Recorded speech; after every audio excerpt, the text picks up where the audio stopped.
Shalom sahabat, jiwa-jiwa yang dikasihi Yesus. Selamat berjumpa dalam renungan di balik layar Rebal. Rebal hadir untuk membawa kita melihat apa yang tersembunyi di balik layar kehidupan yang kasat mata.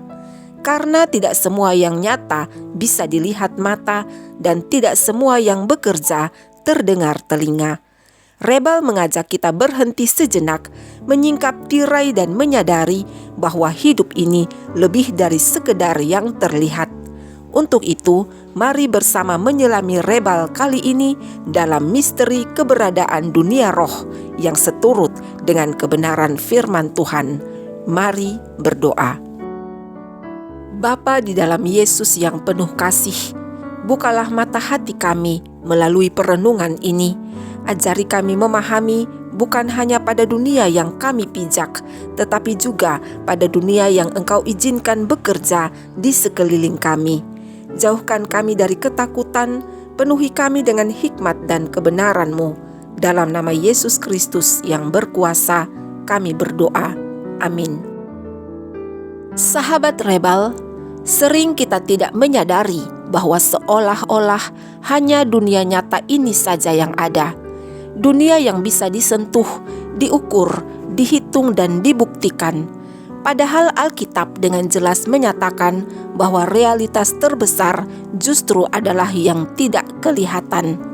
2 Korintus 4 ayat 18 berkata, "Sebab kami tidak memperhatikan yang kelihatan, melainkan yang tak kelihatan, karena yang kelihatan adalah sementara, sedangkan yang tak kelihatan adalah kekal." Dunia roh bukan dunia imajiner, bukan pula dunia mistik tanpa kendali, tetapi dunia roh adalah realitas yang diciptakan Allah, yang berada di bawah otoritas Allah yang aktif hingga hari ini. Lalu, mengapa dunia roh disebut misteri? Jawabannya, karena mata jasmani tidak dapat melihatnya, telinga jasmani tidak dapat mendengarnya, dan akal manusia tidak mampu memahami sepenuhnya. Namun, misteri bukan berarti tidak nyata. Misteri berarti hanya bisa dipahami bila Allah sendiri yang membukakannya. Elisa berdoa agar mata bujangnya dibuka, dan tiba-tiba ia melihat gunung penuh kuda dan kereta berapi. Pasukan itu sudah ada sejak awal, hanya belum terlihat.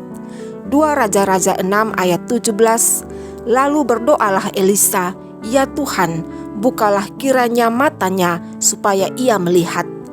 Maka Tuhan membuka mata bujang itu sehingga ia melihat. Tampaklah gunung itu penuh dengan kuda dan kereta berapi di sekeliling Elisa.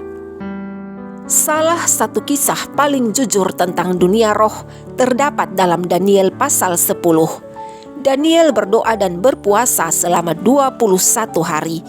Jawaban doanya sudah dikirim sejak hari pertama, tetapi tertahan oleh peperangan di alam roh. Dalam Daniel 10 ayat 13 ada tertulis, "Pemimpin kerajaan orang Persia berdiri 21 hari lamanya menentang aku." Ini membuka satu kebenaran besar bahwa jawaban doa tidak selalu tertunda karena Tuhan lambat, tetapi karena ada pertempuran yang tidak kita lihat. Kita sering menyerah di hari ke-10, padahal pada hari ke-21 peperangan dimenangkan. Mungkin akan ada pertanyaan, apakah yang terjadi saat kita berdoa? Sahabat, ketika kita berdoa, maka firman Tuhan dilepaskan, otoritas Kristus dinyatakan, dan dunia roh merespons. Doa bukan monolog rohani, tetapi doa adalah interaksi lintas dimensi yang Allah sendiri rancang. Itulah sebabnya iblis membenci doa. Dunia gelap berusaha melemahkan iman dan banyak orang merasa lelah sebelum terobosan datang. Karena di alam roh, doa adalah senjata. Dan hal penting selanjutnya yang harus kita ketahui adalah siapakah yang berkuasa di dunia roh. Dunia roh bukan wilayah netral karena Yesus telah menang sepenuhnya. Kolose 2 ayat 15 mencatat, "Ia telah melucuti pemerintah-pemerintah dan penguasa-penguasa dan menjadikan mereka tontonan umum dalam kemenangannya atas mereka." Artinya, Dunia roh bukan sesuatu yang perlu ditakuti, karena dunia roh berada di bawah otoritas Kristus. Oleh karena itu, orang percaya tidak boleh hidup dalam ketakutan, tetapi dalam kemenangan. Lalu, mengapa banyak orang Kristen tidak menyadari dunia roh? Hal itu disebabkan karena banyak orang percaya yang terlalu sibuk dengan dunia fisik, terlalu cepat mengandalkan logika, dan terlalu jarang berdiam di hadirat Tuhan. Padahal dunia roh seringkali menjelaskan mengapa hati terasa gelap tanpa sebab, mengapa sukacita tiba-tiba hilang, dan mengapa peperangan batin terasa berat. Sahabat, rebal hadir bukan untuk menakut-nakuti, tetapi untuk menyadarkan dan mendewasakan iman. Alkitab tidak mengajak kita obsesif pada dunia roh, tetapi peka, waspada dan berakar dalam Kristus. Sebagaimana yang tertulis dalam 1 Petrus 5 ayat 8, sadarlah dan berjaga-jagalah. Mengapa kita harus sadar dan berjaga? Karena kesadaran rohani membuat kita lebih tekun berdoa, lebih berhati-hati dalam bersikap, dan lebih bergantung pada Tuhan. Jadi karena dunia roh itu nyata, maka jangan remehkan doa sederhana, jangan remehkan firman Tuhan yang diucapkan, dan jangan anggap remeh dosa, serta jangan cepat menyerah saat doa terasa sunyi, karena sesuatu sementara terjadi meski kita belum melihat hasilnya. Sahabat, mari berdoa. Bapa di dalam nama Yesus, melalui kebenaran ini kami sadar bahwa Engkau yang memerintah atas yang kelihatan maupun yang tidak kelihatan. Ajarilah kami untuk hidup dengan iman, kepekaan dan keberanian. Kami mau hidup melekat padamu sampai apa yang tersembunyi Engkau nyatakan pada waktunya.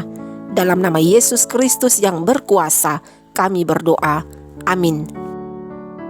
Sahabat rebal yang diberkati Tuhan, rebal saat ini mengingatkan kita bahwa hidup ini bukanlah panggung tunggal, tetapi panggung dengan layar depan dan layar belakang. Dan seringkali kemenangan kita diperjuangkan di balik layar yang tidak terlihat. Jika renungan ini memberkatimu, silahkan berbagi dan menjadi berkat.